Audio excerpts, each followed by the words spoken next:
Good afternoon, guys. Obviously, it's a jammed, packed day for us. Getting a lot of preparation in on a short week. Looking ahead to Thursday night, we know it's going to be here before we know it. We're doing everything we can to turn over our players. We got a great staff to do it, and the players have really, that process began really after the game on Sunday night.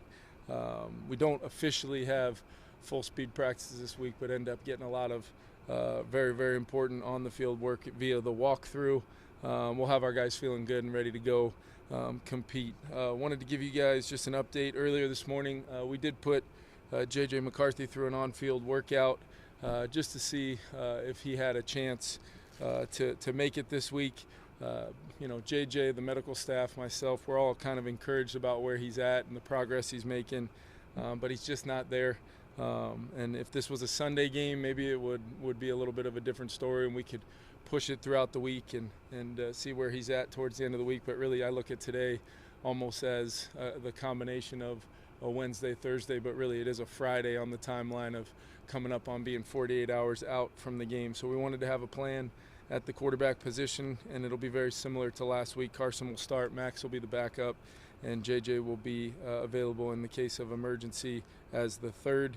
Like I said, encouraged about where he's at, and very much looking forward to continuing his progression and hopefully having a chance to go next week, and we'll keep you guys posted on that. But also wanted to make note of Aaron Jones' 21-day window opening up today. That'll be something that will happen today, and we'll see where he's at potentially for his availability on Thursday night.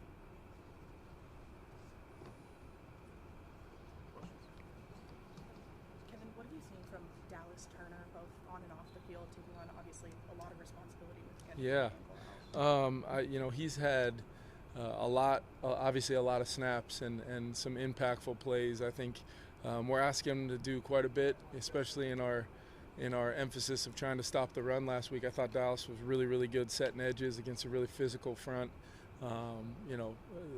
Hard O-line to rush against, especially at the tackle spots, and wanting to try to contain Hurts as much as we could. Maybe limited some of the creativity of some of the rushes, but the strain, the finish, his use of his gifts to rush the passer are being used and emphasized, but also growing on a daily basis. So I think Dallas is just going to continue to get better and better and better opposite JG there, and looking forward to see how he can do this week. Fired up to watch him play. Deep balls you guys gave up, how do you balance you haven't done that in the past Yeah. with the fact that it happened? I mean, you can't completely write it off. How do you balance that? Yeah, Flo talks about all the time. One of the main priorities every week is keeping the chunks off the tape, and those big plays.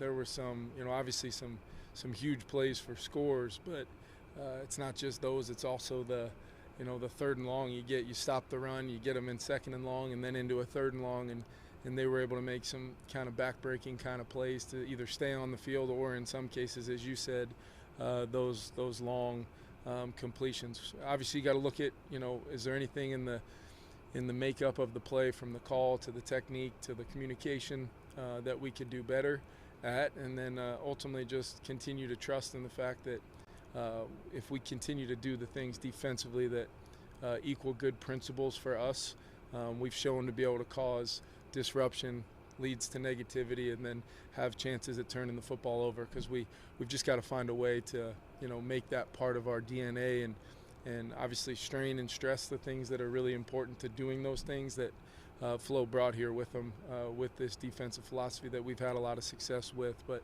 got to keep the chunks off the tape for sure. And what prompted the workout this morning? Just that the walkthrough doesn't have enough to Yeah, it's just really what it is I thought, I think I may even have said this on Friday, like I was encouraged by where, he was at coming out of Friday, and then thought he, pregame, got a chance to work with him a little bit Sunday in the official warm-ups, and then I know Josh was able to take him through some things before we got out there officially in uniform, and just wanted to know kind of if he could possibly, be at a good place, and because really we'll go through first, second, and third down today. So just having a plan in place, not only for those guys, but also just knowing, the communication's been really good between JJ, the medical staff, and myself, and just wanting to make sure everybody had clarity going into the week. Short weeks are tough. They are what they are.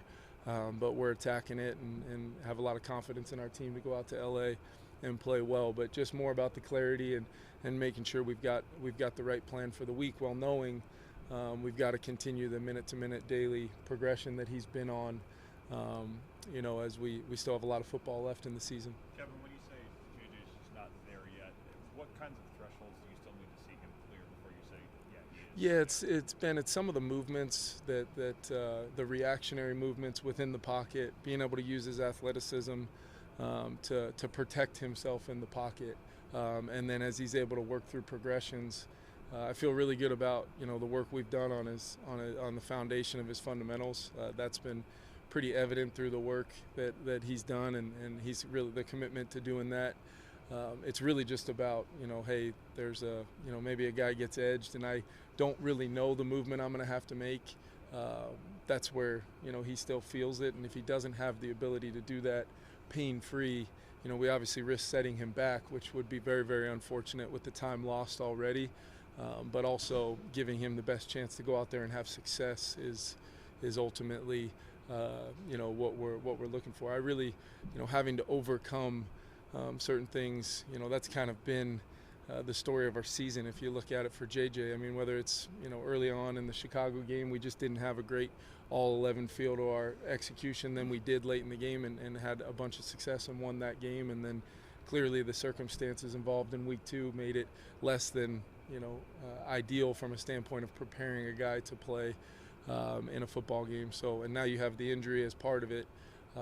No, it's not going to need to be something where he's 130%, or we're being, in a situation where we're waiting for this metric that, quite honestly, with this kind of injury, he's got to work through some of that here late in the rehab stages, but it's about his effectiveness and his ability to go out and do his job for 60 minutes without having any setbacks or making his job more difficult than it has to be.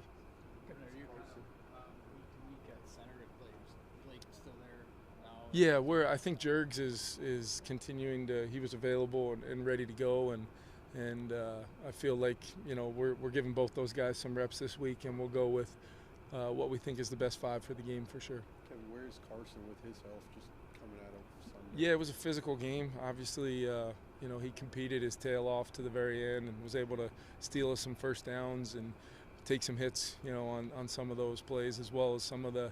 Against a good interior front, he took some hits as well. He was sore, but I've been really encouraged by, how fast he turned over and really didn't, have, any more setbacks or anything other than the normal soreness after a physical game like that.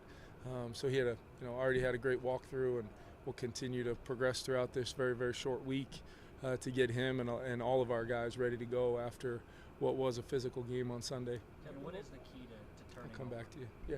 What is the key to turning over so quickly from a Sunday to a Thursday? Well, I think it's a lot of it is, the resources we have both. I mean, we had guys immediately from the time I broke down the team starting to do something we're blessed to have the facilities we do at US Bank Stadium.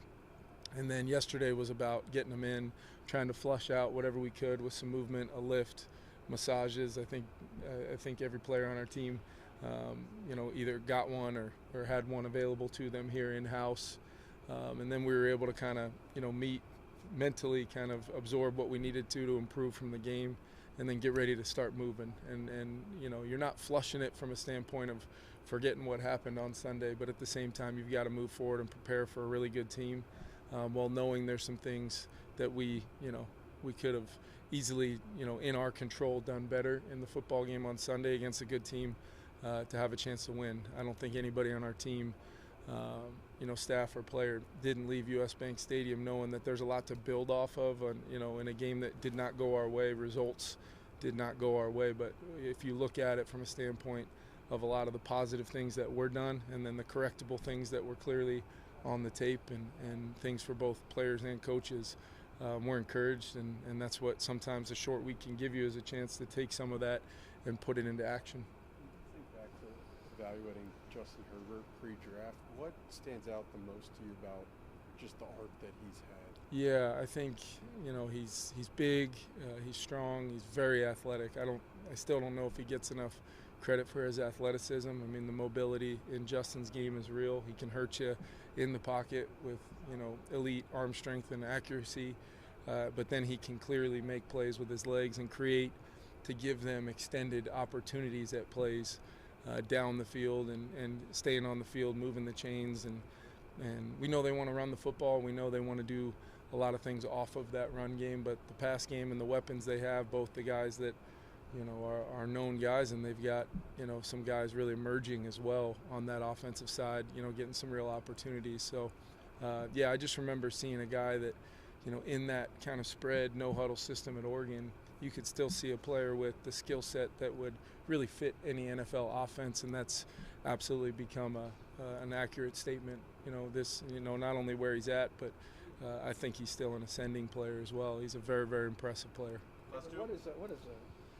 The return game's not great, but it's obviously improved. Yeah. What does Miles Price give you that maybe you didn't have before? Yeah, I think it's a combination of Miles has, and we noticed this very early, Mark, you've got to have the ability to make somebody miss at the first level. And what I mean by that is, you can block up, your hold-up guys in the punt return or the schematics of the dynamic kickoff. You can get some things started, but it's normally to get them over the line of just a decent return for somewhat good field position to, like he did in the second half the other day, get you near midfield or beyond. It's going to require him to make somebody miss or make a cut, make a change of direction move that will give him a chance to then restart the engines and hopefully have a chance to take it the distance. He's been able to flip the field on some punt returns that have been huge in some moments, and a couple of those have been called back via penalty that were bang, bang, close plays. But, I think he's been a real positive for us and what has become with what we're all learning in the dynamic kickoff, the field position battle, even the subtle change that has been made to so many more balls getting returned. The starting field position has moved forward. All you need is one first down, and then you're essentially almost in a sky punt backed up situation. So I think things are evolving and changing due to what we're seeing. Not only in the dynamic kickoff, but then how the field position affects the type of punts and return ops you're going to have in that phase as well. And then the low number of fair catches, is that something you guys encourage, or is that his personality? It's decision making from a standpoint of his trust in the 10 guys in front of him, but then also he's just got a confidence and a belief. It takes a certain kind of individual to go back there, and you're on an island back there. These punters are wildly talented, putting the ball where they want, and different types of spin and rotation on the ball. He's caught the ball very well, and then he feels like he's got the ability to change a game every time he touches it, which is the type of characteristic you want in a guy that's going to go back there. Kevin, what chance does Aaron Jones have to go Thursday night? Yeah, he's a guy that you don't need to really kind of get out there and test too much, because in his rehab and the work he's done on the side fields, he's a veteran player. He knows what he has to do.